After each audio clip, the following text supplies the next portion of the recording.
కూర్చుందాము. ప్రియ సంగమా, సైన్యములకు అధిపతి అయిన యెహోవా నామమున మీ అందరికీ కూడా పునరుత్థాన శుభములు తెలియజేస్తూ ఉన్నాను.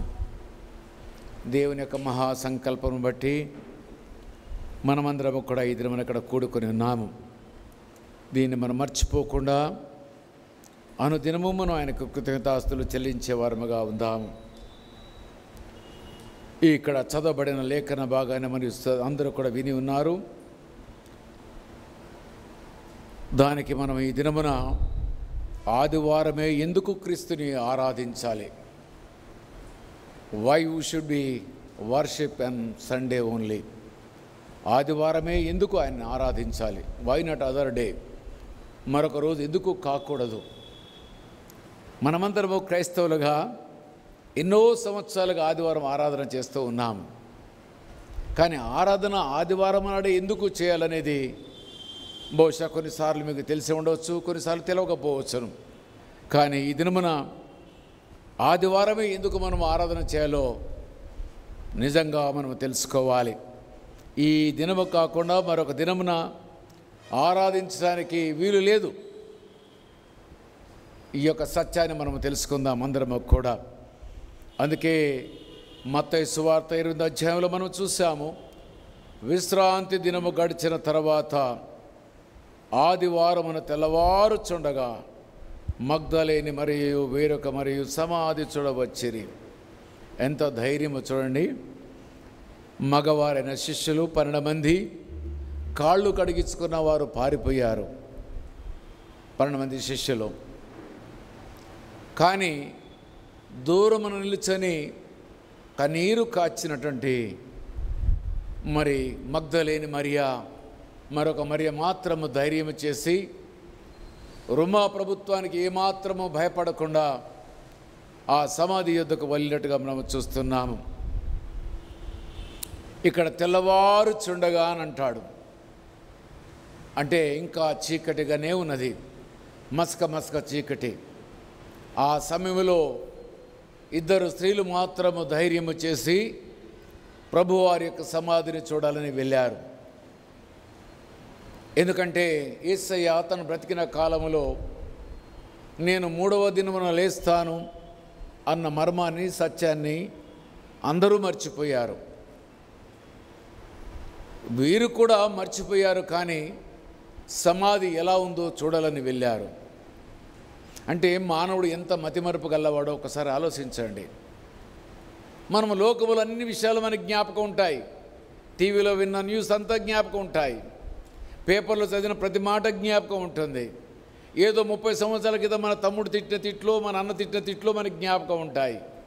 భార్య భర్తని తిడితే, భర్త భార్యని తిడితే అవన్నీ జ్ఞాపకం ఉంటాయి. కానీ ప్రభు మాటలు మాత్రం మనకి జ్ఞాపకం ఉండవు. ఎంత శోచనీయం ఒకసారి మీరు ఆలోచించండి. చాలామంది మీరు ఒకసారి కిందికి వెళ్ళినాక ఒకసారి ప్రశ్నించుకోండి, ఈనాడు మొదటి వాక్యం ఏంటి, ప్రారంభ వాక్యం ఏంటి అని. మీరు కనుక ఒకసారి కిందికి దిగిన తర్వాత ప్రారంభం ఒకసారి మీకు మీరే ప్రశ్న వేసుకుంటే మీకు అర్థం కాదు. చాలామంది మర్చిపోతారు. అంటే మనం అంత నిర్లక్ష్యంగా ఉంటాము దేవుని సన్నిధి లోపల. అయితే ఇక్కడ 12 మంది శిష్యులు కూడా మర్చిపోయారు. యేసు ప్రభువారు పదే జ్ఞాపకం చేస్తూ వచ్చాడు. అయినా వారికి మతిమరుపు అయిపోయింది భయముతో. కానీ 2 స్త్రీలు మాత్రము ధైర్యం చేశారు. అందుకనే అంటారు కదా, కొన్నిసార్లు మొండి ధైర్యం స్త్రీల్లో వస్తుంది. ఆ ధైర్యం విన్నంత మట్టుకు వింటారు. ఒక్కసారి గినక వాళ్ళు గినక ఎదురు తిరిగితే అంటారు కదా, పిల్లినైనా తలుపులు వేసి కొడితే ఏమవుతాడు చెప్పండి, పులి అవుతుందట. అట్టనే ఆడవాళ్ళని గినక ఎక్కువ మనం టీచ్ చేస్తే వాళ్ళు ఏమైపోతారంటే పులిలాగా అవుతారు. వారి మనసులో ఏదైనా ఒక మాట ఉంది అంటే దాని కొరకు ఎంతవరకైనా వెళ్తారు. కాబట్టి వీరు ఇరువురు కూడా అక్కడికి వచ్చారట, సమాధి దగ్గరికి. ఇక మన అంశం మనం అనుకున్నాం, ఆదివారమే ఎందుకు ఆరాధన చేయాలి. మీరందరూ కూడా బాల్యం నుంచి మీరందరూ మందిరాలకు వెళుతున్న ఆదివారం ఎందుకు?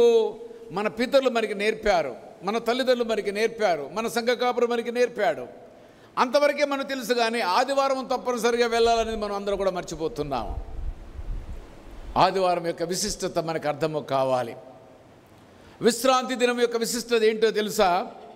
ఆ దినమున వంట చేయకూడదు, పని చేయకూడదు, లేకపోతే ఎవరితో మాట్లాడకూడదు. ఇంట్లో 4 గోడల మధ్య ప్రార్థన చేస్తూ వండుకున్న పదార్థాలు తినుకుంటూ ఉండాలి.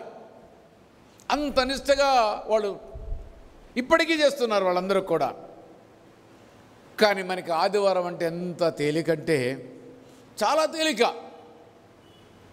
ఇప్పటికీ యూదులు ఆ ఆచారాన్ని గట్టిగా పట్టుకున్నారు కాబట్టే ఈ భూమండలం మీద వాళ్ళు గట్టిగా ఉన్నారు.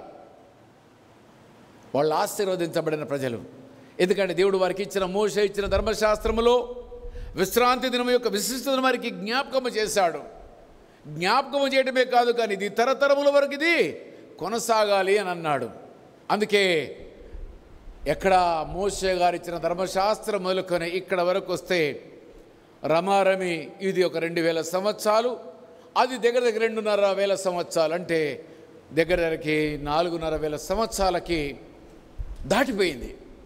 ఇంకా ఆ యొక్క సాంప్రదాయము ఏదైతే ఉన్నది కొనసాగుతుంది, కానీ మనము దాని అంత నిష్టగా మనం పాటించడం లేదు. మనమైతే ఈ దినమున వారు ఎంతగా ఎందుకు అంత నిష్టగా వాళ్ళు ఉన్నారో, ఈ దినమున మనము కూడా అంత నిష్టగా ఉండడానికి మనకు వాక్యం, మనకు సరిపోని వాక్యాన్ని నేను తీసుకుని వచ్చాను. ఆదివారం యొక్క విశిష్టత ఏంటో మనకు అర్థము కావాలి. అయితే నేను కొన్ని మాటలు నీకు జ్ఞాపకం చేస్తాను. మొత్తము 10 మాటలు ఉన్నాయి. ఎందుకు మనము ఆదివారమే ఆచరించాలి, ఆదివారమే ఎందుకు ఆరాధన చేయాలి, వేరే దినము చేయడానికి వీలు లేదా? కొంతమంది శనివారం ఆరాధించే వాళ్ళు ఉన్నారు, తెలుసుగా మీకు.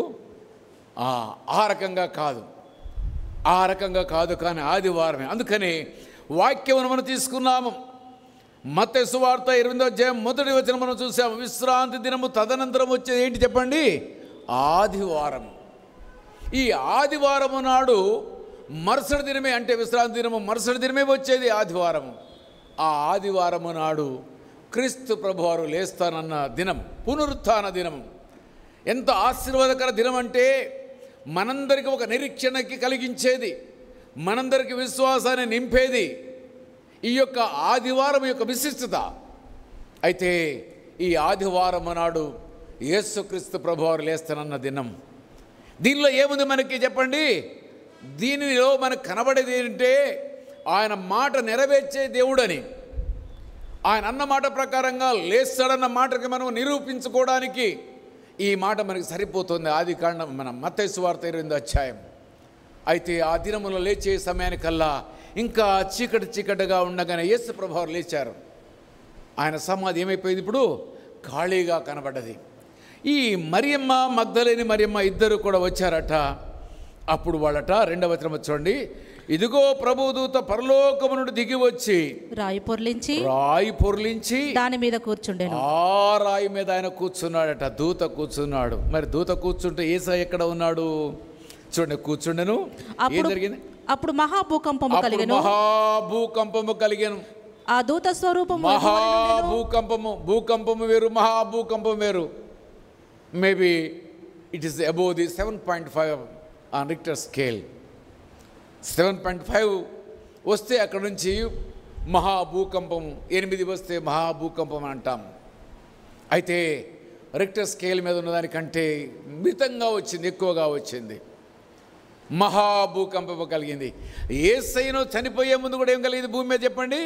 భూకంపమే కలిగింది. సూర్యుడు చీకటిగా కమ్మాడు. అదే రకంగా మరలా ఆయన లేస్తే కూడా ఏమైపోయింది? భూమి కంపించింది.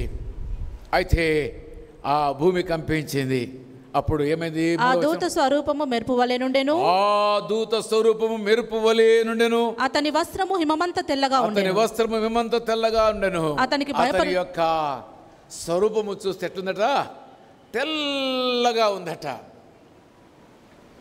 అతని వస్త్రములు చూస్తే తెల్లగా ఉన్నాయట. ఈ అనుభూతి మనం పొందమా? ఎస్. ఒక రోజున యేసయ్య మెగారుడై మధ్యాకాశములకు బూరమోగినప్పుడు, ఇదిగో నీవు నేను కూడా ఈ అసహ్యమైన దేహము, చెమట కార్చే దేహము, కంపు కాచే దేహము, పాపములో జీవించిన ఈ పనికిరాని దేహాన్ని విడిచి మనమందరం కూడా మహిమ స్వరూపము ధరించుకుంటాము. దూతవలే మనమందరం అక్కడ ఉంటాము. ఇగో ఈ దినము కావాలంటే ఈ దినము యొక్క ప్రాముఖ్యత మనకి తెలవాలి. ఇక 10 ఏంటో నీకు నేను జ్ఞాపకం చేస్తాను, దయతో గమనించండి.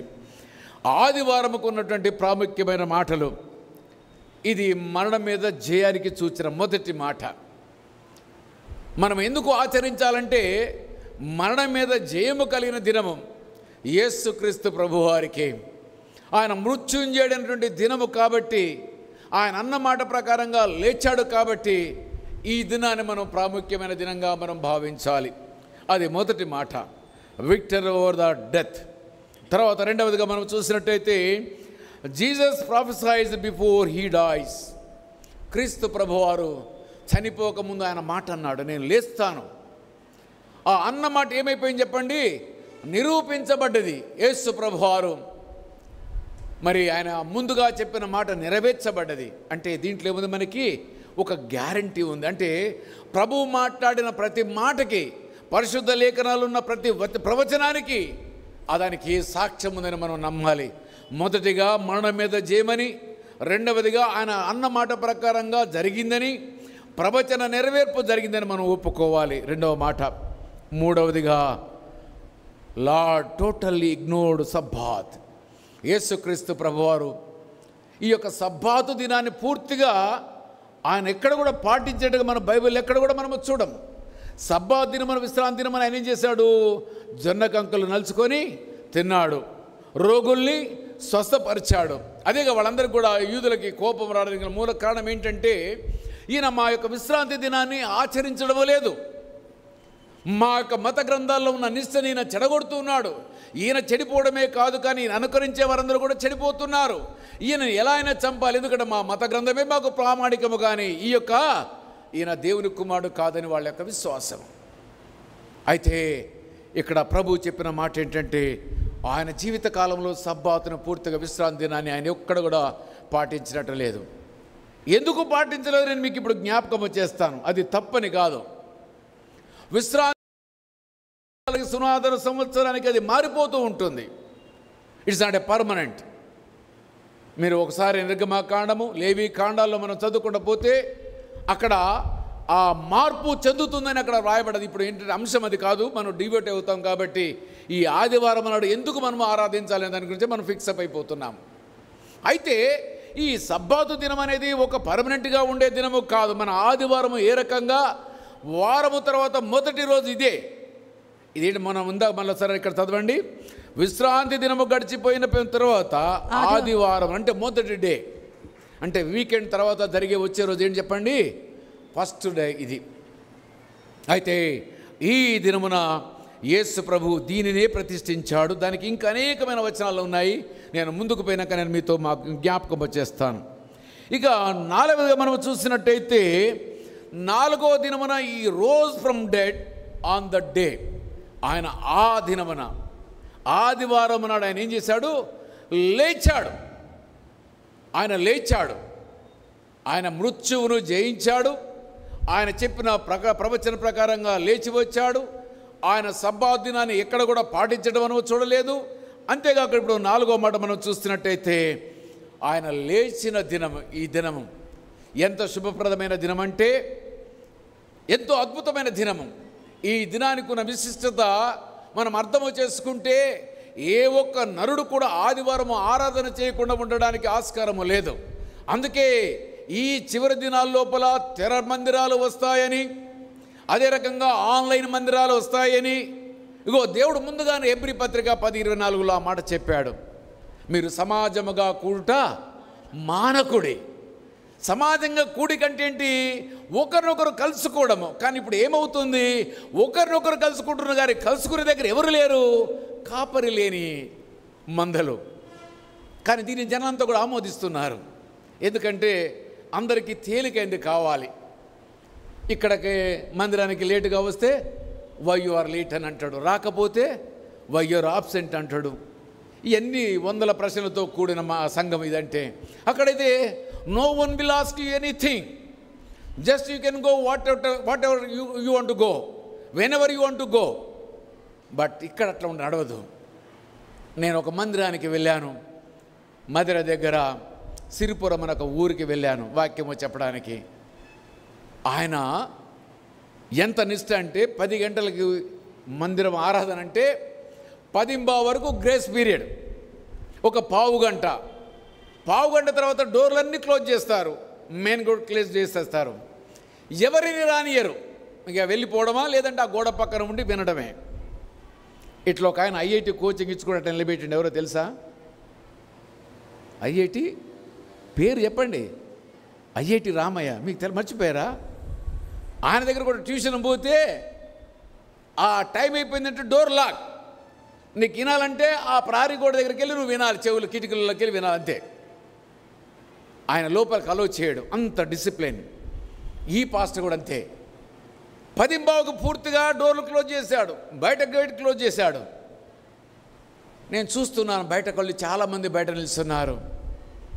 అయితే ఒక ముసలాయన కర్ర పట్టుకుని వచ్చాడు. ఆయన ఒక్కడి కొరకు గేటు తీశారు, ఆయన లోపల తీసుకొని మళ్ళీ గేట్ వేశారు, లాక్కేశారు. అందరు అక్కడే ఉన్నారు. ప్రార్థన అయిపోయిన తర్వాత సంఘ కాపరి అడిగాను, అయ్యా ఏంటి విచిత్రం అని అంటే ఆయన అన్నాడు, వాడికి క్రమము లేనివాడు, వాడు వస్తే ఎంత రాకపోతే ఎంత. దేవుడు అంటే ఈ కొంచెం కూడా భయం లేని వాడికి వాడు నా మందిరానికి వస్తే ఎంత రాకపోతే ఎంత. రాకపోతే నాకు కలిగే నష్టం ఏమనుందా? కానీ నేను ఒక క్రమమును పాటిస్తే నా దేవుడు నన్ను చూస్తాడు. దేవుని నామానికి మహిమ కలుగును గాక. అందరు బయట నిలబెట్టి ఎండాకాలం నేను పోయింది, మంచి సమ్మర్లో పోయాను సిరిపురంలో. అయితే మనమందరం కూడా ఆదివారం యొక్క విశిష్టతను అర్థం చేసుకోవాలి. ఎందుకంటే ఆయన ఈ దినమును మనందరూ చూసే దినము. రోజు చూడని నేను అనడము లేదు.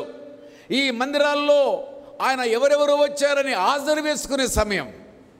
ఎందుకంటే హెబ్రీ 10:24 అన్నాడు కదా, మీరు సమాజముగా కూడుట మానకుడి అన్నాడు. కాబట్టి సమాజంగా మనం కూడుతున్నామా లేదా అని ఆయన దగ్గర ఒక అటెండెన్స్ రిజిస్టర్లో ఆయన అటెండెన్స్ వేసుకునే దినము. ఈ ఆదివారం మనకు అంత ప్రాముఖ్యత కావాలి. ఎందుకంటే ఆయన లేచిన దినము కాబట్టి 4 మాటలు చెప్పాను. Victory over death, Jesus prophesize as he said, ఆయన చెప్పిన లెక్క ప్రకారంగా. తర్వాత టోటలీ ఇగ్నోర్ ద సబ్బాత్. ఇక 4వదిగా మనం చూసినట్టయితే ఈ రోజ్ ఫ్రమ్ డెడ్, చావు నుంచి ఆయన లేచిన దినము 4వ దినము, 4వ మాట. ఇక 5వదిగా మనము చూద్దాము ఎందుకు మనం ఆదివారం మనం ఆచరించాలి. 4 మాటలు మనం ధ్యానం చేసాం. 5వ మాటల మనం ఇదేదో మనం చూద్దాం. 5వ మాట, the apostles and early church gathered on Sunday. ఆదివారం నాడే అపోస్తలు. ఎందుకు అపోస్తలు అంటే ఎందుకు? అపోస్తలు ఏదైతే యేసుక్రీస్తు ప్రభువారితో 3.5 సంవత్సరాలు కలిసి నడిచారో, ఆయన మాటలు విన్నారో, దాని ప్రకారంగా వారి యొక్క జీవితాన్ని వారు కొనసాగించారు. కాబట్టి అపోస్తలు కూడా అదే అనుకరించారు. దేవుడు అదే చెప్పాడు, అపోస్తలు కూడా అదే అనుకరించారు. కాబట్టి 5వ మాట, అపోస్తలు దాన్ని అనుకరించారు కాబట్టి మనము కూడా అనుకరించాలి. అంతకంటే గొప్ప వాళ్ళు ఎవరు? ఆ 12 మంది ఒక మార్గాన్ని మనకు చూపించారు. అపోస్తలుడైన పౌలు కూడా మార్గం చూపిస్తే అది కూడా మనం ముందుకు వెళ్దాం, దాన్ని కూడా చదువుదాము తర్వాత. అయితే 12 మంది శిష్యులు కూడా ఆదివారం నాడే వాళ్ళు ఆరాధన మొదలుపెట్టారు. ఈ సబ్బాత్ దినమున ఎవరు కూడా వాళ్ళు ఆరాధన చేయలేదు. అందుకనే యేసయ్య చెప్పాడు, ఆయన శిష్యులు కూడా దేనిని అనుకరించారో దాన్ని మనము కూడా అనుకరించాలి. ఇక సబ్బాతు తప్పిస్తే, ఈ ఆదివారం తప్పిస్తే ఎక్కడ కూడా ఏది కూడా లేదు. కాబట్టి తర్వాత ఇంకో మాట కూడా మనం చూసినట్టయితే, it's a symbolize the being a new life in the Christ. అంటే క్రీస్తులో జీవించడానికి ప్రారంభ దినం. మనము క్రీస్తులో జీవించడానికి ఇది ఒక ప్రారంభమైన దినం. ఎందుకంటే ఆదివారం నాడు మరలా, ఇప్పుడు ఇందాక మనం ఆ బలలో మనం సమర్పించుకున్నప్పుడు ఏమనుకున్నాము, మన అపరాధములన్నిటి కూడా క్షమించు ప్రభు అన్నాం. అంటే దీని అర్థమైపోయింది, ఇట్స్ అ ఫస్ట్ డే. ఇక అయిపోయింది, ఇక పాతవి గతించను, ఇది ఒక క్రొత్త వాయన, ఇక అయిపోయింది, పాత జీవితం అయిపోయింది. అందుకని ఇక్కడ అంటున్నాడు ఏంటంటే, మనమందరము కూడా మన జీవితంలో ఇది బిగినింగ్ డే, ఇది ప్రారంభ దినము. కాబట్టి దాన్ని ఆచరించమన్నాడు. 7వదిగా చూసినట్టయితే ఈ యొక్క ఆదివారము గురించి మాట్లాడుతూ ఎన్ని రెఫరెన్స్లు ఉన్నాయి. Sunday reflects the Joy and hope of the resurrection. ఆదివారం అనేది హోప్కి, అంటే మన ఓపిక, హోప్ అంటే నిరీక్షణకి ఈ యొక్క దినమట. నిరీక్షణ, ఇంకో మాట అన్నాడు జాయ్, అంటే ఆనందించడానికి. అంటే ఆదివారం నాడు మందిరములో ఆనందించాలి. దేని కొరకు ఆనందించాలి? ఆయన మరలా వస్తానని చెప్పాడు కదా. క్రీస్తు ప్రభువు మరలా నేను వస్తానని ఆయన చెప్పాడు కాబట్టి మనమందరం కూడా సంతోషించాలి. ఈ మందిరంలో కూర్చొని ఏ మందిరంలో మనం ఉన్నా ఆ మందిరంలో ఆనందించాలి. ఒక నిరీక్షణ కలిగిన వారముగా మనము జీవించాలంటున్నాడు ఆదివారం నాడు. అందుకే వీళ్ళందరూ కూడా అక్కడ చూస్తుంటే పెందలకాడనే మగ్దలేని మరియా, మరొక మరియా, ఇరువురు కూడా కలిసి ఏం చేశారట? ఆ మందిరం ఆ సమాధి దగ్గరికి వెళ్ళారట. చీకటిగా ఉండగానే వెళ్ళారట. ఇదిగో మనము కూడా ఎప్పుడా తెల్లవారిది, ఎప్పుడు ఆదివారం వస్తుంది, ఎప్పుడు పునరుత్థాన దినాన్ని నేను జ్ఞాపకము చేసుకోవాలి.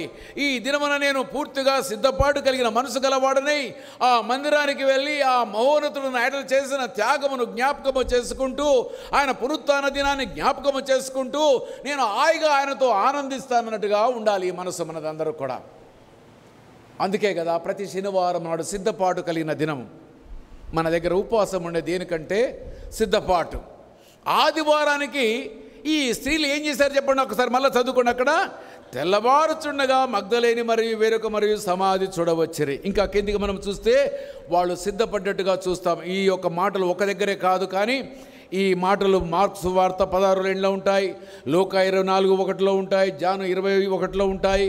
అదే రకంగా ప్రకటన గ్రంథము 1వ అధ్యాయం 10వ వచనంలో కూడా ఈ మాట మనం చూస్తామండి. ప్రభు దినం అనే మాటను అక్కడ మనం చూస్తాం. అంటే మనం ఆచరించే ఈ యొక్క పునరుత్థాన దినము ఇది ప్రభు దినం. ప్రభు అంటే ఎవరు? యేసుక్రీస్తు ప్రభు వారి యొక్క దినం ఈ దినము. ఆయన దినములో మనం ఉండడము ఎంత గొప్ప భాగ్యము. అయితే ఇక్కడ మనము చూస్తే ఈ యొక్క జాయ్, నిరీక్షణ, పునరుత్థానము, ఈ మూడిటి యొక్క సమ్మేళనమే ఈ యొక్క ఆదివారం. కాబట్టి ఆదివారాన్ని ఎట్టి పరిస్థితుల్లో మనం వదులుకోకూడదు. 8వ మాట మనం చూసినట్టయితే, with the resurrection a new covenant uses established. కొత్త నిబంధన ఎస్టాబ్లిష్ అయింది. అది హెబ్రీ పత్రిక మీరు తర్వాత చదువుకోండి. 8వ అధ్యాయం 6వ వచనం నుంచి 9వ వచనం దాకా ఉంటుంది. క్రొత్త నిబంధన అనే పదాన్ని మీరు అక్కడ వింటారు. మనం బలలో పార్టిసిపేట్ చేసేప్పుడు కూడా 1 కొరింథీయులకు రాసిన పత్రిక 11వ అధ్యాయం లోపల మనం చూస్తాము. 23వ వచనం నుంచి మనం చూస్తాము. ఇది క్రొత్త నిబంధన అంటాడు. ఇదిగో మనమందరం కూడా క్రొత్త నిబంధనలోనికి వచ్చిన వారం. పాత నిబంధన మన మీద పెత్తనము చేయదు. ధర్మశాస్త్రములో ఏదైతే పాపముందో ఆ పాపము యొక్క ప్రక్షాళన చేయడానికి క్రీస్తు రక్తం మాత్రమే సరిపోతుందని సాక్ష్యముతో కూడినటువంటి మాట ఇది. అయితే మనమందరము కూడా ఆదివారము నాడు మనమందరము దేవుని మందిరానికి రావాలని దేవుడు మనకి జ్ఞాపకము చేస్తున్నాడు. ఇది కొత్త జీవితము, కొత్త నిబంధనకి సాదృశ్యంగా మనందరికీ ఉంది. ఎందుకంటే పాత నిబంధన ప్రకారంగా పునరుత్థాన దినమును చేయాలి, విశ్రాంతి దినమును చేయాలి. కానీ మనం దేన్ని ఆచరిస్తున్నాము? ఆదివారం నాడు మనం ఆచరిస్తున్నాము. కాబట్టి ఆదివారం నాడు ఏది నిబంధన? ఇదిగో పాతవి కొట్టివేస్తాను, ఇదిగో క్రొత్తది. ఎవడైనా కానీ నా యందు నిష్ట కలిగిన వాడై నన్ను విశ్వసించి నా మాటలు విని నా యొక్క చిత్తమును వాడు నెరవేర్చినట్లయితే వాని జీవితంలో ఇగో నిత్య జీవమునిస్తానని చెప్పి గొప్ప వాగ్దానం. అయితే ఈ కొత్త వాగ్దానం మనం చూస్తూ ఉన్నాము.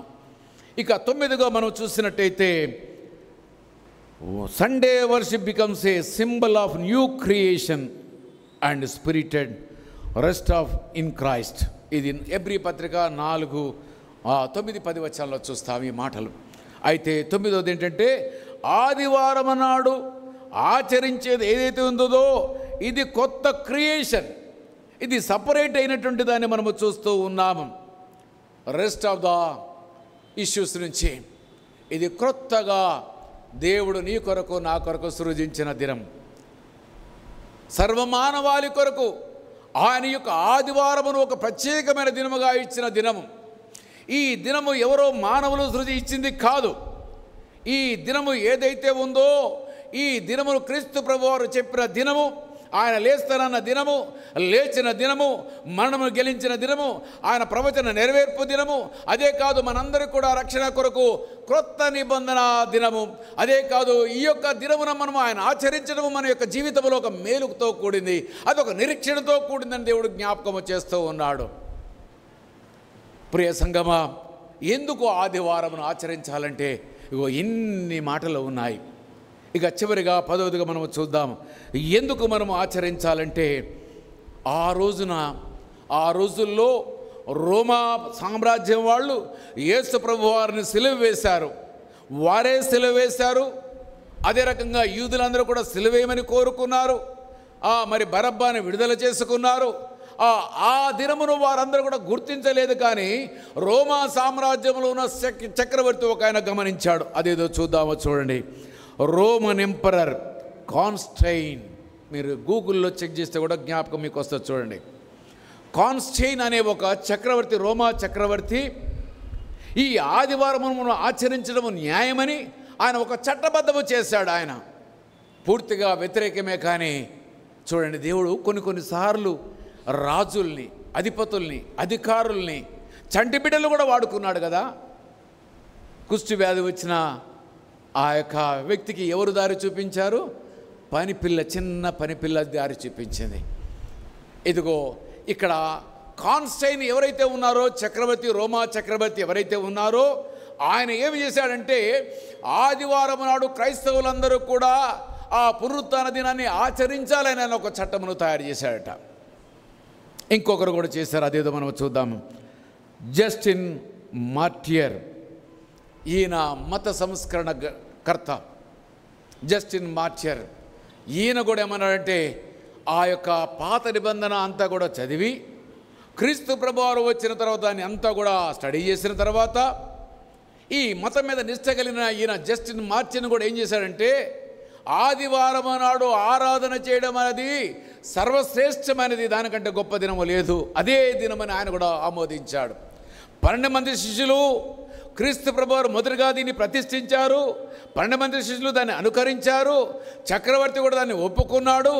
ఆ దినములో ఉన్నటువంటి జస్టిన్ ఆయన కూడా ఒప్పుకున్నాడు. ఇదిగో ఈ దినమున మనం ఆచరించే ఈ దినము ఇంతమంది దాన్ని ఆమోదిస్తే కానీ ఈ దినానికి మనకు రాలేదు. ఈ యొక్క శుభదినము ఆదివారం ఏదైతే ఉందో మన ఒక్క దేశంలో సెలవు కాదు, ఇది ప్రపంచానికే ఇది పర్వదినము. ప్రపంచంలో అగ్రదేశాలైన అన్ని దేశాల్లో కూడా ఆదివారం సెలవైన దినము. ఆ దినమున అందరూ క్రైస్తవ సహోదరి సహోదరులు తక్కువ వారైనా కానీ వారి వారి మందిరాల్లోనికి వెళ్ళి వారి యొక్క నిజమైన దేవుని ఆరాధించడానికి దేవుడు నీకు నాకు తెలిసి తెలవక అనుగ్రహించిన గొప్ప భాగ్యం ఈ ఆదివారం. ఈ దేశంలో మనము చాలా తక్కువ సంఖ్య అయినా కానీ గాక ఆత్మ అయిన దేవుణ్ణి ఆత్మతోనూ సత్యముతోనూ ఆరాధించడానికి దేవుడు నీకు నాకు కల్పించిన గొప్ప భాగ్యం. ఇంత గొప్ప భాగ్యాన్ని ఆదివారం ఆరాధన చేయకుండా ఉంటారా? ఒక్కసారి ఆలోచించండి. ఇంతకాలం మీరు మిస్ అయితే లిమిట్, దాన్ని మర్చిపోండి. ఇక్కడ నుంచి ఏం చేయంటే ఆదివారం యొక్క ప్రాముఖ్యత, ఆదివారంకు ఉన్నటువంటి విశిష్టత మీకు ఏదో తెలిసిపోయింది కాబట్టి ఇక నుంచి ఆదివారం అంటే ఈ యొక్క మగ్దలేని మరియా ఏ రకంగా వేకువజామున సమాధిని చూడటానికి వెళ్ళారో అదే రీతిగా నీవు నేను మనమందరం కూడా జీవాధిపతి అయినటువంటి దేవదేవుని మందిరమును దర్శించడము, ఆ మందిరములో ఆరాధించడము, ఆయన్ని స్తుతిపరచడము, ఆయన మాటలు వినడం అని అందరి యొక్క బాధ్యత అయి ఉంటుంది. మనము గమనించాలి, ఇది వట్టిగా వచ్చింది కాదు. ఎంతో మహనీయులు చేసిన త్యాగము, అన్నిటికంటే ముఖ్యంగా నిన్ను నన్ను ప్రేమించిన యేసయ్య చేసిన త్యాగము. ఆ త్యాగ ఫలితమే లేకపోతే మనం ఇక్కడ ఉండేవాళ్ళము కాదు. ఆయన విశ్వసించకపోతే మనం ఇక్కడ ఉండేవాళ్ళమే కాదు. ఇదిగో విశ్వసించిన మనందరికీ దేవుడు ఈ దినం మనందరికీ కూడా హెచ్చరిక చేస్తున్నాడు. Don't miss on Sunday. Sunday రోజున మనం మిస్ కాకూడదని. అది సండే దినము ఆయన దినమని, ఆయన ఆచరించిన తర్వాత ఎన్ని పనులైనా చేద్దాము అని దేవుడు మనకి జ్ఞాపకం చేస్తూ ఉన్నాడు. రోమా చక్రవర్తి, అదే రకంగా జస్టిన్ మార్టియర్, వీళ్ళందరూ కూడా అనేక మంది చెప్పారు. 12 మంది శిష్యులు కూడా ఇది ప్రకటించారు. పౌలు గారు కూడా దీన్ని అనుకరించాడు.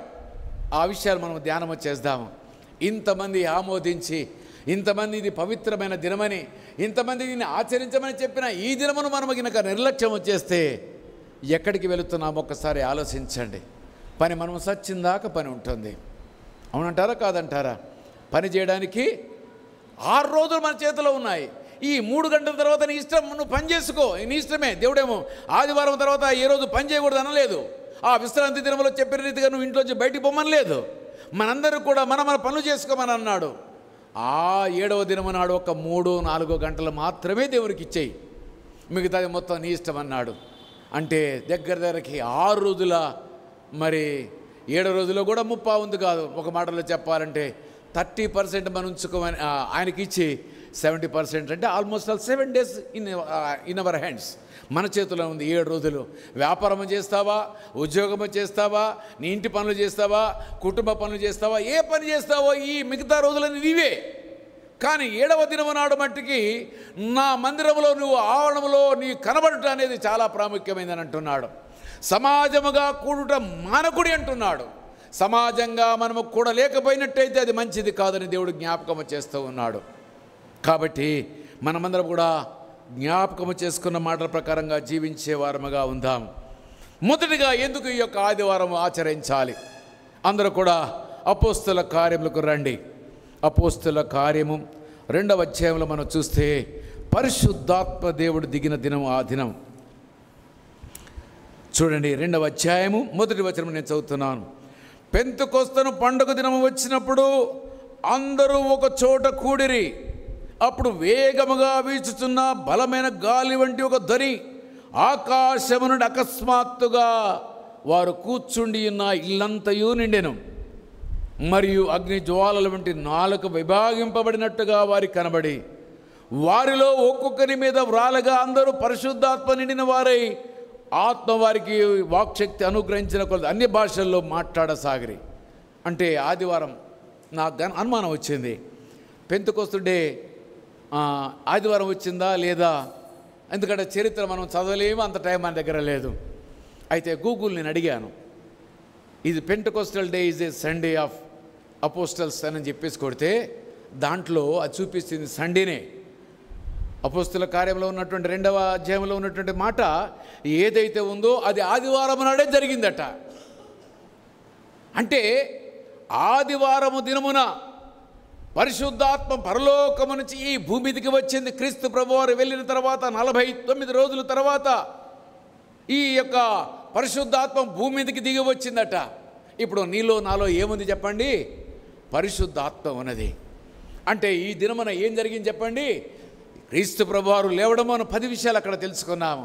ఇప్పుడు 11వ విషయం ఏదంటే పరిశుద్ధాత్మ దిగిన దినము ఆదివారము. కాబట్టి నువ్వు పరిశుద్ధాత్మతో నింపబడాలంటే దేవుని మందిరానికి రావాలి. సింపుల్, అంతే, అంత మించింది వేరేది ఏమీ లేదు. మరొక ఆదివారం వరకు నువ్వు గట్టిగా లోకములో పాపానికి లోను కాకుండా నువ్వు జీవించాలి. జయ జీవితము కావాలంటే ఈ ఆదివారం నాడు వచ్చి దేవుని మాటలతో నువ్వు నింపబడి నువ్వు బయటికి వెళ్ళాలి. అది దేవుడు కోరుకుంటున్నాడు. అయితే ఎంత గొప్పగా వచ్చిందటంటే మరలా చదువుతున్నాను, దయతో మీరు గమనించండి. పెంతెకొస్తు పండగ దినము వచ్చినప్పుడు అందరూ ఒక చోట కూడిరి. అప్పుడు వేగముగా వీచున్న బలమైన గాలి వంటి ఒక ధ్వని ఆకాశము నుండి, మామూలు చప్పుడు కదా, వేగంగా వీచు బలమైన గాలి వచ్చిందట. అకస్మాత్తుగా వారు కూర్చున్న ఇల్లంతయు నిండెను. ఆ గాలి ఏమైపోయిందట చెప్పండి? ఇల్లంతా నిండిందట. బట్టి గాలినా కాదు. చూడండి, మరియు అగ్ని జ్వాలల వంటి 4 విభాగించబడినటువంటి జ్వాలలు వచ్చాయట లోపలికి.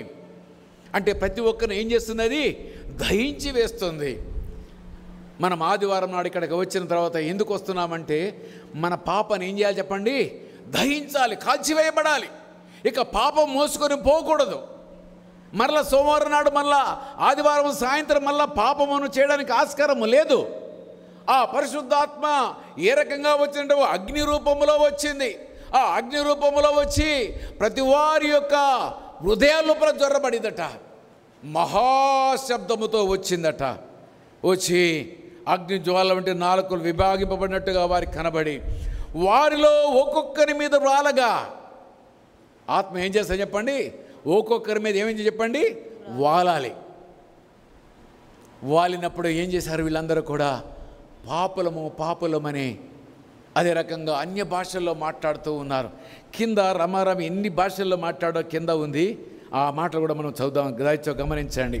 అయితే వారందరూ పరిశుద్ధాత్మ నిండిన వారై ఆత్మ వారికి వాక్కు శక్తి అనుగ్రహించిన కొలది అన్య భాషల్లో మాట్లాడసాగిరే.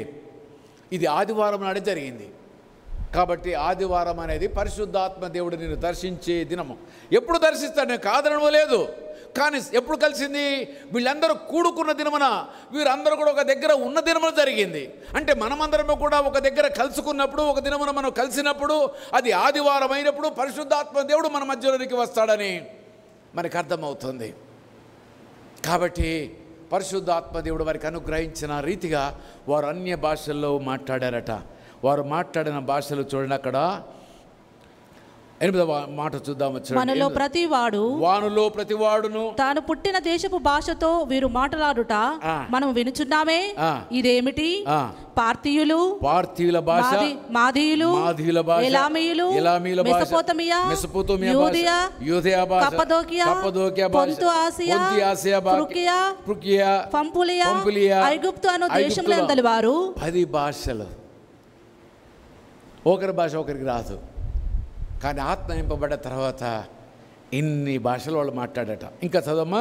కురేనీ దగ్గర లిబియా ప్రాంతముల యందు కాపురం ఉన్నవారు, రోమా నుండి పరవాసులుగా వచ్చిన వారు, 12 భాషల యూదుల భాష, యూద మత ప్రవిష్టులు, క్రేతీయులు, అరబీయులు 14 మొదలైన మన మందరమును వీరు మన భాషలతో దేవుని గొప్ప కార్యములను వివరించుటూ చూచుచున్నామని చెప్పుకొనిరి. దేవుని నామానికి మహిమ కలుగును గాక. ఆమేన్. ఏమి రాని వాడు ఇంగ్లీష్లో మాట్లాడుతున్నాడు, ఏమి రానివాడు అరబ్బీలో మాట్లాడుతున్నాడు, ఏమి రానివాడు హిబ్రూలో మాట్లాడుతున్నాడు, గ్రీకు భాషల్లో మాట్లాడుతున్నాడు, యూదా భాషల్లో మాట్లాడుతున్నాడు, రకరకాల భాషల్లో మాట్లాడుతున్నారు. పరిశుద్ధాత్మ నీ మీదకి వచ్చినప్పుడు ఇదిగో మన బ్రతుకుల్లో మార్పు సంభవిస్తుంది.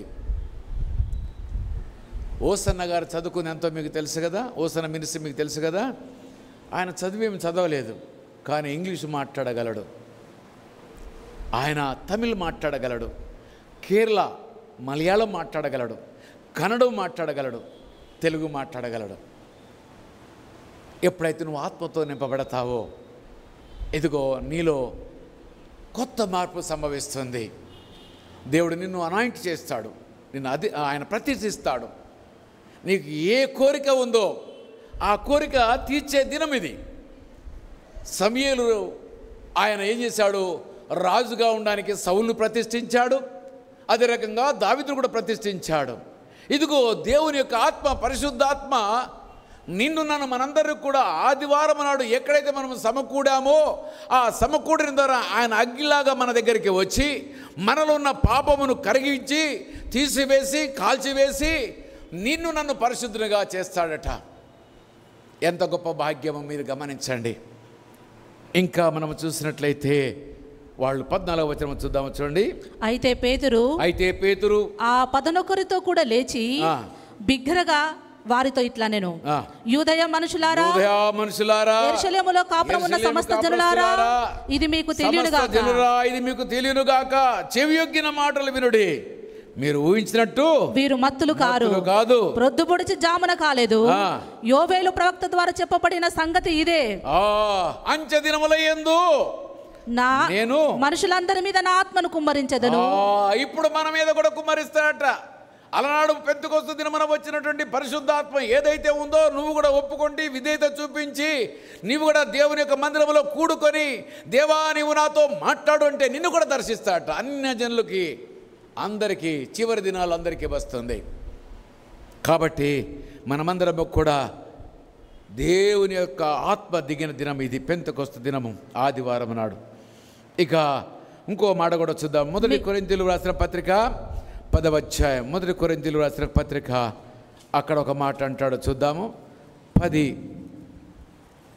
1 కొరింథీయులకు రాసిన పత్రిక 10వ అధ్యాయము 16వ వచనం. మనము దీవించు ఆశీర్వచనపు పాత్రలోనిది, మనము దీవించు ఆశీర్వచనపు పాత్రలోని త్రాగుట క్రీస్తు రక్తములో పాలు పుచ్చుకొనుటే కదా. మనం అందరం కూడా తాగాము కదా. దేని తాగినట్టు కట్టాడు చెప్పండి? క్రీస్తు యొక్క రక్తములో పాలు, ఆ రక్తము తాగుతున్నామట. ఇది ద్రాక్ష రసము కాదు, ఇదేం చెప్పండి? క్రీస్తు యొక్క రక్తము పానము చేస్తున్నాము. ఎప్పుడైతే క్రీస్తు రక్తం మనం పానము చేస్తున్నామో భయముతో వణుకుతో పాపములు ఒప్పుకున్నప్పుడు ఎవరు వస్తున్నారు? క్రీస్తు రక్తంలో ఏముంది? పరిశుద్ధత ఉంది. క్రీస్తు రక్తంలో పరిశుద్ధత ఉంది, క్రీస్తు రక్తంలో పాప క్షమాపణ ఉంది, క్రీస్తు రక్తములో అద్భుతాలు ఉన్నాయి, ఆశ్చర్య కార్యాలు ఉన్నాయి.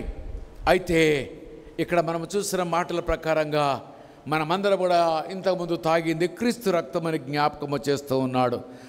తాగుట క్రీస్తు రక్తంలో పాలు పుచ్చుకున్నట్టే కదా ప్రశ్న. రెండవది, మనం విరుచు రొట్టె తినుట క్రీస్తు శరీరములో పాలు పుచ్చుకున్నట్టే కదా ప్రశ్నే. ఇది కాదా అని అంటున్నాడు పౌలు గారు. అంటున్నాడు, నువ్వు ద్రాక్షరసం తాగావు, అది క్రీస్తు రక్తము కాదా? నువ్వు రొట్టెను నువ్వు తిన్నావు కదా, ఆయన శరీరము కాదని రెండవ ప్రశ్న వేస్తూ ఉన్నాడు. అంటే ప్రతి ఆదివారం నాడు ఆ యొక్క అపోస్తుల కార్యాలు మనం చూస్తే వాళ్ళు దినదినము ఇంటింట కూడా రొట్టె విరిచారు. మనం ఏం చేస్తున్నాము? కనీసం వారముకు ఒక పర్యాయం మనం రొట్టె విరుస్తున్నాము. అయితే ఇక్కడ అంటున్నాడు ఏంటంటే, మనమందరం కూడా విరుచు రొట్టె తినుట క్రీస్తు శరీరములో పాలు పుచ్చుకొనుటే కదా. మనమందరము ఆ ఒకటే రొట్టెలో పాలు పుచ్చుకొనుచున్నాము. మనమందరము ఒక రొట్టెలోనే పాల పంపులు పొందుకుంటున్నాము కాదా? 2 రొట్టెలు తెస్తున్నారా, ఒక రొట్టె తెస్తున్నారా? ఒకటే రొట్టె మనం విరిచేది. సంఘం పెద్దగా అయితే చూద్దాం, ఆలోచన చేద్దాం. ఈ బ్రదర్స్ మినిస్ట్రీ అని ఒకటి ఉంది, చాలా పవర్ఫుల్ మినిస్ట్రీ. అది కూడా వాళ్ళది కూడా బ్రదర్స్ అని అంటారు. వాళ్ళు 1000 మంది ఉన్నా 1000 మంది సరిపోని రొట్టె తయారు చేస్తారు. ఒకటే రొట్టె. ఎందుకు? ఇక్కడ మాటని అక్షర సత్యాన్ని తీసుకున్నారు కానీ ఆత్మకు సంబంధించిన మాట వాళ్ళు తీసుకోలేదు. అక్షరం ఏం చేస్తట? మనిషిని చంపివేస్తుంది. అయితే ఇక్కడ మనం చూసినట్టయితే మనకి రెండో ప్రశ్న వేశాడు. మనమందరము ఆ యొక్క రొట్టెలోనే పాలు పంచుకొనుచున్నాము కదా. రొట్టె ఒకటే కనుక అనేకులమైన మనము ఒక్క శరీరం అయి ఉన్నాము. మనం ఒకళ్ళు ఎట్టయితాం చెప్పండి? ఒకటైతామా? నా స్వభావం నాదేనా, నీ స్వభావం నీదేనా? మనం ఎట్లా ఒకటైతామని అంటాం కదా. ఇక్కడ ఏమంటాడు చెప్పండి? ఒకటి అని అంటాడు. మనమందరం కూడా ఇలా రకరకాల జబ్బులు వచ్చి మనము వేరు వేరు కప్పుల్లో తాగుతున్నాము. కానీ మా చిన్నతనము లోపల మేబీ అది బంద్ అయ్యి ఒక 15-20 సంవత్సరాలు అయినట్టుంది అంతే. ఒక గ్లాసులో పోస్తే అందరూ అదే నోడుతూ తాగాలి, వేరే ముచ్చట ఏమి లేదు. ఒకటే గ్లాసు ఉంటుంది, ఆ గ్లాసులో ఒకరి తర్వాత ఒకరు తాగాలి. ఒక్కొక్కళ్ళు ఏడ్చి ఆ ముక్కు చీమిడి, ఆ నోటు చొల్లు అంత అదే దాంతో వాళ్ళు నోట్లో పెట్టి తాగుతారు. అదే మనం పడి తాగేవాళ్ళం. నిజమా కాదా? అయితే ఇదిగో ఇక్కడ మనం చూసిన మాటలు ఆయన జ్ఞాపకం చేస్తున్నాడు. నీకు నాకు మనమందరం కూడా ఒక్క శరీరము, అనగా ప్రభు యొక్క శరీరము, ఒక్క రక్తములో గున్నెలో ఉన్నటువంటి రక్తమును మనం తాగుతున్నాం. కాబట్టి మనమందరం ఏం కావాలి చెప్పండి? ఏక శరీరము కావాలి. వ్యక్తులము వేరు వేరు కావచ్చు కానీ అభిప్రాయాలు వేరువేరుగా కావడానికి వీలు లేదు. కానీ మనం ఏం చేస్తామంటే ఒకరితో ఒకరు కలవం. నేనంటే నీకు పడదు, నువ్వంటే నాకు పడదు. మనమందరం ఇక్కడే దేవుడేమో ఏక శరీరం అంటే మనం ఏక శరీరము కాదయ్యా మాది వేరని అంటాము. ఇదిగో మొదటిగా మనమందరం ఏక శరీరము కావాలి. ఈ పునరుత్థాన దినం మనం కలిసేది దేని కొరకు అంటే బలలో పాలు పంపులు పొందుకునే మనమందరం కూడా ఏకాభిప్రాయము కలగాలి, ఏక మనసు కలగాలి, ఏకతత్వముతో మనమందరం ప్రార్థించాలి. అప్పుడు మాత్రమే అద్భుతాలు ఆశ్చర్యకార్యాలు జరుగుతాయి. కానీ భిన్నాభిప్రాయాలతో మనం ప్రార్థన చేస్తాము, ఒకరితో మనం ఏకీభవించాం, మరొకరు ఏకీభవించరు. దేవుడు అంటున్నాడు ఇది కరెక్ట్ కాదు.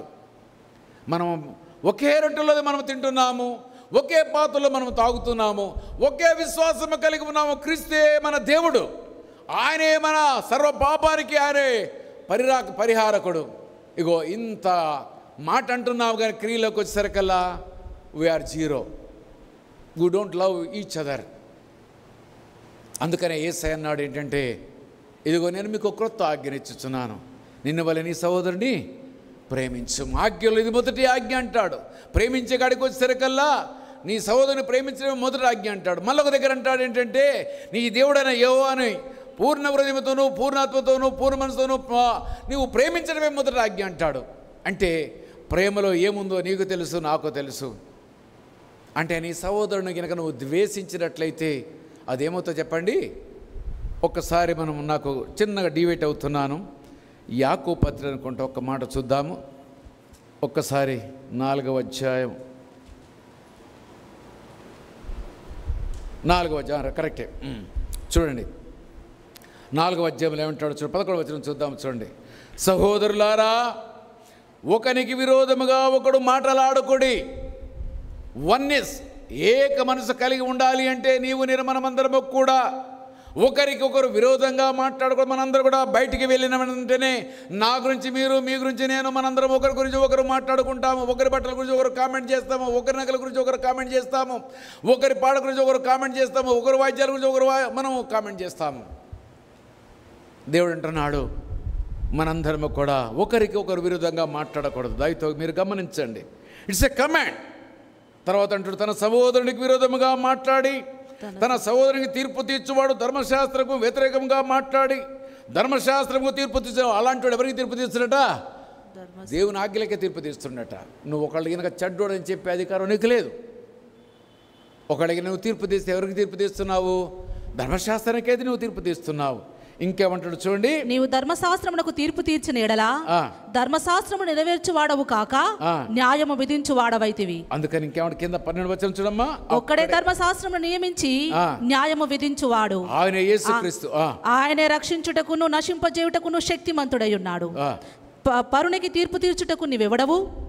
కింద ఏముందండి పక్కన, ఎవడవు అని ఏమన్నాడు? ప్రశ్న గుర్తుందా లేదా అక్కడ? అంటే ఒకరికి తీర్పు తీర్చే అధికారం మనకు లేదని అర్థం కావాలి. మంచోడయ్యాడా చెడ్డోడయ్యాడా దేవుడే చూసుకుంటా, మనకి ఇచ్చిపెట్టేశాడు. మనం ఎవ్వరం కూడా వీడు చెడ్డ వాడు మంచి అనే అధికారం మనకు లేదు. కాబట్టి మనమందరము కూడా దేవునికి అప్పగించాలి. ఇక ఇంకో మాట కూడా నేను మొదటిగా ఆదివారం యొక్క విశిష్టత 10 మాటల్లో నేను మీకు జ్ఞాపకం చేశాను. ఇది పరిశుద్ధాత్మ దిగిన దినమని అపోస్తల కార్యం 2వ అధ్యాయంలో మనం చదివాము. రక్త మాంసంలో పాలు పుచ్చుకోవడం మనం అందరం కూడా ఒకరమయ్యామని, ఒకరినొకరు సహోదరుని ప్రేమించాలని, ఒకరికొకరు తీర్పు తీర్చకూడదని, తీర్పు తీర్చడానికి ఎవడవని గలతీయ మనము యాకోబు పత్రిక 4:12లో మనం చూసాము. ఇక చివరిగా మరొక మాట నేను మీకు జ్ఞాపకం వచ్చేస్తాను. ఇక్కడ 1 కొరింథీయులకు రాసిన పత్రిక అపోస్తల కార్యం కూడా ఒకసారి చూద్దాము. చూడండి, అక్కడ పౌలు గారు కూడా ఈ యొక్క ఆదివారాన్ని ఆయన అనుకరించేట్టుగా మనం చూస్తాం. 10వ అధ్యాయంలో మనం చూసినట్లయితే అక్కడ ఆ మాటలు మనం గమనిస్తాం.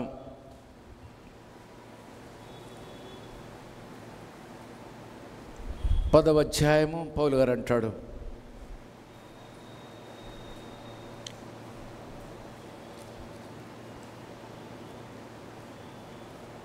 ఇరవై 23వ వచనము,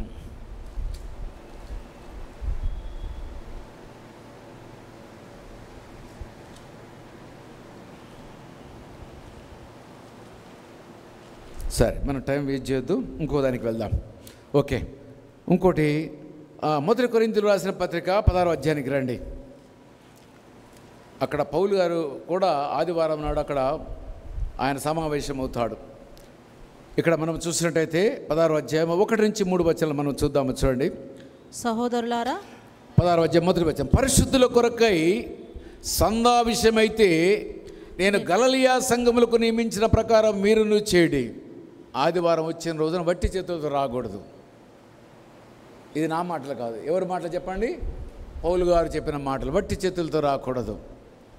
నీకెంత ఇవ్వాలో కూడా కింద రాశాడు. పరిశుద్ధుల కొరకై సందాభిషయమై నేను గలతీ సంఘముకు నియమించిన ప్రకారం మీరును చేడి. నేను వచ్చినప్పుడు సందా పోగు చేయకుండా ప్రతి ఆదివారమున మీలో ప్రతివాడును తాను వర్ధిల్లిన కొలది తన యొద్ద కొంత సొమ్ము నిల్వ చేయవలెను. ఎంత వర్ధిల్లితే అంత, నీ మనసులో ఎంత ప్రేరేపణ ఉంటే అంత మనం వర్ధిల్లిన దాని ప్రకారంగా దేవునికి ఇవ్వాలని ఆదివారం అన్నాడు. బాగా జ్ఞాపకం చేసుకోండి. ఆదివారం నాడు కనుక నువ్వు రాలేకపోతే ఏం చేయాలి? ఇప్పుడు దాన్ని తీసిపెట్టాలా వద్దా? ఆదివారం ఒకవేళ మనం మందిరానికి రాకపోతే 2 వారాలు రాకపోయినా 3 వారాలు రాకపోయినా ఆ 3 వారాలు మళ్ళీ ఏం చేయాలి? 4వ వారం నాడు వస్తే 4వ వారం తీసుకొని రావాలి. చూడండి, మళ్ళీ చదువు. నేను వచ్చినప్పుడు చందా పోగు చేయకుండా ప్రతి ఆదివారమున మీలో ప్రతి వాడును తాను వర్ధిల్లిన కొలది చేయటం కాదు, నేను రాకముందు నుంచి కూడా మీరు ఆ రకంగా చేయాలి. వర్ధిల్లిన కొలది తన యొద్ద కొంత సొమ్మును నిల్వ చేయవలెను. అంటే వారం కూడా డబ్బులు తీసి పెట్టాలి. సందా గురించి చేయవలను. నేను వచ్చినప్పుడు మీరెవరిని యోగ్యులని ఎంచి పత్రికలిత్తురో వారి చేత మీ ఉపకార ద్రవ్యమును యెరూషలేమునకు పంపుదును. ఇది యెరూషలేము పంపిస్తానని అన్నాడు. నేను తింటాను లేదు, ఈ డబ్బుని ఏం చేస్తున్నాడు? యెరూషలేము పంపిస్తా. అంటే పనివాడు కూడా భోజనానికి పాత్రుడు తినాలి, దానికి ఏం కాదు. కానీ మొత్తం గురించి కాదు ఇక్కడ మనం చూసినట్టయితే. అయితే నేను అందరం కూడా గమనించాలి.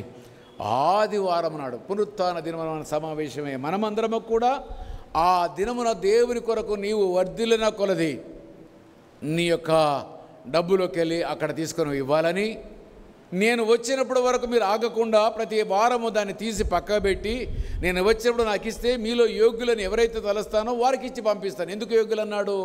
యూదా ఇస్కరియోతు యోగ్యుడు కాదా? యోగ్యుడని యేసయ్య ఇచ్చాడు. యోగ్యత పోగొట్టుకున్నాడా, ఉంచుకున్నాడా? పోగొట్టుకున్నాడు. ఇగో డబ్బు కాడికి వచ్చేసరికల్లా మనిషి ఏమైపోతారకేనా? ఈ విల్ మెల్ట్. ఎంత గట్టుడైనా కానీ డబ్బును చూసేసరికల్లా కరిగిపోతాడు. అందుకని యోగ్యుడని పదాన్ని అక్కడ ఉపయోగించాడు. ఇదిగో నేను మీకు మొత్తం అక్కడ ఆదివారం నాడే ఎందుకు మనం ఆచరించాలని 10 అంశాలు మీకు జ్ఞాపకం చేశాను. 11వ అంశంగా మీకు పెంతెకొస్తు దినమున ఆ రోజు ఆదివారము పరిశుద్ధాత్మ దిగిన దినమని మీకు జ్ఞాపకం చేశాను. మరి 12వదిగా నేను మీకు ఆ దినమున మీరు అందరూ కూడా సందా తీసుకుని వచ్చి దేవుని మందిరంలో ఇవ్వాలని జ్ఞాపకం చేశాను. 13వదిగా రక్త మాంసాలు మనం పాలు పంపులు పొందుకుంటున్నాము కాబట్టి మనమందరము ఒక్కరమై ఉన్నామని, మనలో విభేదాలు ఉండకూడదని, ఒకరినొకరు విమర్శించే హక్కు మనకి లేదని దేవుడు మనకి జ్ఞాపకం చేసిన దినము. అప్పుడు మనలో ఏమొస్తుంది చెప్పండి? ఏకత్వం వస్తుంది. Will become a one. కాబట్టి మనమందరం కూడా ఒక్కరము కావాలంటే ఒకరి మీద ఒకరు ద్వేషం పెట్టుకోబాకండి. ఒకవేళ మీరు ఎవరినైనా విమర్శించినట్లయితే ఎవరిని విమర్శించినట్టు కింద లెక్క ధర్మశాస్త్రమును విమర్శించిన వారు అవుతారు. అంటే దేవుని యొక్క చట్టాన్ని విమర్శించిన వారు అవుతారు. ఎందుకు? దేవుని చట్టం ఏమి చెప్పింది? నిన్ను వల్ల నీ పొరుగు వాడిని ప్రేమించమంటే ఆ ఆజ్ఞ అది తప్పని నువ్వు విమర్శిస్తున్నావు కాబట్టి ఆజ్ఞ తప్పు అయిపోతుంది. ఆజ్ఞ తప్పు అవుతుంది కాబట్టి ఆజ్ఞ ఎవరిది? దేవునిది. దేవుడిని విమర్శించిన వాడు అవుతావు. కాబట్టి ఎవరిని కూడా మనం విమర్శించే అధికారం లేదు. నువ్వు ఎవడివి అని అన్నాడు అక్కడ భాష. నువ్వెవరు? నీకేం హక్కు ఉంది నువ్వు ఇతరులు విమర్శించడానికి అంటున్నాడు. కాబట్టి మనమందరం కూడా ఈ 13 మాటలతో జాగ్రత్తగా మనము ఉండేవారముగా ఉండాలని దేవుడు జ్ఞాపకం చేస్తున్నాడు. మరొక్కసారి అపోస్తుల కార్యము 20వ అధ్యాయానికి రండి. 27వ వచనం చూడండి. ఆదివారమున ఇప్పుడు దొరికింది సా. ఆదివారమున మేము రొట్టె విరుచుటకు కూడినప్పుడు, ఆదివారమున మేము రొట్టె విరుచుటకు కూర్చున్నప్పుడు పౌలు మరునాడు వెళ్ళనయ్యుండి. ఆదివారం ఎవరెవరు కూర్చున్నారు అక్కడ? పౌలు గారు కూర్చున్నట. ఎవరు కూర్చున్నారు చెప్పండి? పౌలు గారు. ఏ దినం అంటున్నాడు? ఆదివారం మేము రొట్టె విరుచుటకు కూడినప్పుడు పౌలు మరునాడు వెళ్ళనండి. రాత్రంతా ప్రసంగిస్తున్నాడు. ఇక అదంతా తర్వాత మనకి అవసరం లేదు. అంటే 12 మంది శిష్యులు ఆదివారాన్ని అనుకరించారు. క్రీస్తు ప్రభువారు మనకి ప్రబోధించారు. ఆదివారం నా పునరుత్థాన దినమే మీకు కొత్త నిబంధన ఆయన జ్ఞాపకం చేశాడు. అదే రకంగా కాన్స్టైన్ చక్రవర్తి దాన్ని ఒప్పుకున్నాడు. అదే రకంగా జస్టిన్ మార్టిర్ కూడా ఒప్పుకున్నాడు. ఇదిగో అంతేకాదు ఆ మత్తయి సువార్త, ఈ 4 సువార్తల తర్వాత అద్భుతంగా 3వ ఆకాశానికి వెళ్ళి అనేకమైన సంగతులు చూసి వచ్చిన పౌలు గారు కూడా ఆదివారాన్ని ఆచరించాడు. ఇక నీకు అనుమానం ఆదివారం ఆచరించకూడదని ఉండడానికి వీలేదు. ఎవరైనా కనుక ఆదివారం వద్దంటే ఈ రెఫరెన్స్ చూపించండి. అంతకుమించి మనకి ఏది అవసరం లేదు. మనకి బైబిల్లో పౌలు యొక్క ప్రాముఖ్యమైన పాత్ర మనకు ఉంది. అదే రకంగా 12 మంది శిష్యుల యొక్క పాత్ర మనకి ఉంది. క్రీస్తు ప్రభువారు ప్రధాన పాత్ర వహించిన క్రీస్తు ప్రభువారి యొక్క సాక్ష్యం మధ్యలో ఉంది. అంతేకాదు ఆదివారం నాడు పరిశుద్ధాత్మ దిగిన దినమని మనకి జ్ఞాపకం ఉంది. ఆ పరిశుద్ధాత్మ మనకు చెప్పింది ఏంటంటే ఆత్మ వర్ధిల్ల కొద్ది, నువ్వు ఆత్మ శారీరకంగా వర్ధిల్ల కొలది ఆ దేవుని మందిరానికి డబ్బు తీసుకుని రమ్మని చెప్పిన దినము మనకుంది. అదే రకంగా ఆదివారం నాడు మనమందరం ఏక శరీరం అని ఆ బలలో పాలు పంపులు పొందుకుని అందరం ఏకంగా ఉండాలని, ఒకరినొకరు ప్రేమించుకునే వారముగా ఉండాలని దేవుడు మనకి జ్ఞాపకం చేశాడు. ఇగో ఈ మాటలతో మనమందరం కూడా బలపరచబడాలి. ఆదివారం ఇక ఆరాధనకు రాకుండా ఉండకూడదు. ఎక్కడ వీలైతే అక్కడికి దేవుని మందిరాన్ని దర్శించాలి.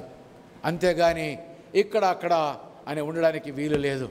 ఒకవేళ నువ్వు సినా చర్చికి వచ్చేవాడివైతే ఎక్కడో ఉన్నావు, ఎక్కడ ఉంటే అక్కడికి వెళ్ళాలి. ఈ లోకంలో తప్పుడు సిద్ధాంతాలు వస్తున్నాయి. ఎక్కడ నువ్వు రక్షించబడ్డావు అక్కడికే పోవాలట. ఎక్కడ నువ్వు రక్షించబడ్డావు అక్కడే దశంభాగం ఇవ్వాలట. ఎక్కడ రక్షించబడ్డావు, నువ్వు అమెరికాలో ఉన్నా కానీ నువ్వు ఆస్ట్రేలియా ఉన్నా సముద్రంలో సావడానికి సిద్ధంగా ఉన్నా ఆదివారం అక్కడ రావాలట. తప్పుడు సిద్ధాంతాలు ఇవన్నీ కూడా. అది కాదు, నీకు వీలు ఎక్కడ కలిగితే అక్కడ. నువ్వు అమెరికాలో ఉంటే అమెరికా మందిరానికి వెళ్ళాలి, ఆస్ట్రేలియా ఉంటే ఆస్ట్రేలియా మందిరానికి వెళ్ళాలి, కెనడాలో ఉంటే కెనడా మందిరానికి వెళ్ళాలి, యూకే ఉంటే యూకేకి వెళ్ళాలి. ఎక్కడ మందిరం ఉంటే అక్కడ నువ్వు దేవుడిని ఆరాధన చేయాలి. అంతేగాని నేను రక్షించబడ్డ మందిరం అక్కడ ఉంది కాబట్టి నేను 10 సంవత్సరాలు నేను అమెరికాలో ఉంటాను, 11వ సంవత్సరం పోయినాక నేను ఆరాధన పోతా అంటే ఏం చేసినట్టు కింద లెక్క? దేవుని యొక్క ఆజ్ఞను అతిక్రమించినట్టు కింద లెక్క. కాబట్టి మనం ఎక్కడ ఉన్నా కానిగాక దగ్గరలో ఉన్న మందిరానికి వెళ్ళాలి, దేవుణ్ణి ఆరాధించాలి.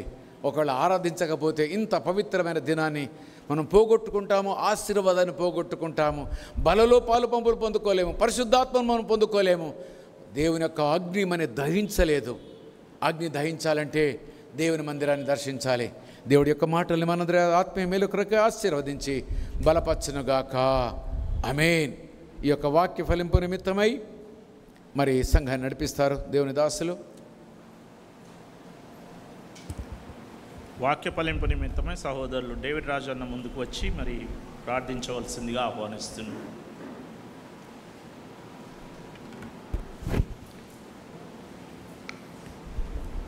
కళ్ళు మూసుకుందామండి. మిసమే ప్రియులారా, మన జీవితంలో అన్నీ మనం త్వరగా చేసేసి ఆదివారం రోజునే నిర్లక్ష్యం చేస్తున్నాం. కొంతమంది అయితే మందిరానికి రాకుండా వరిష్టానుసారమైన పనులలో బిజీగా ఉంటున్నారు. దేవుని కృపను బట్టి, దేవుని దయను బట్టి, ఆయన ఆజ్ఞను మనం అంగీకరించిన వారమై మరి మందిరంలోకి వచ్చినాం. నిజముగా మనం ఆశీర్వదించబడిన బిడ్డలము. అయితే మందిరములో ఏమి చేయాలో కూడా దేవుడు మనల్ని హెచ్చరించినాడు. ప్రియులారా, దయతో అందరము విన్నబట్టి వాక్యాన్ని బట్టి మన హృదయంలో మనల్ని పరిశీలన చేసుకుందాం.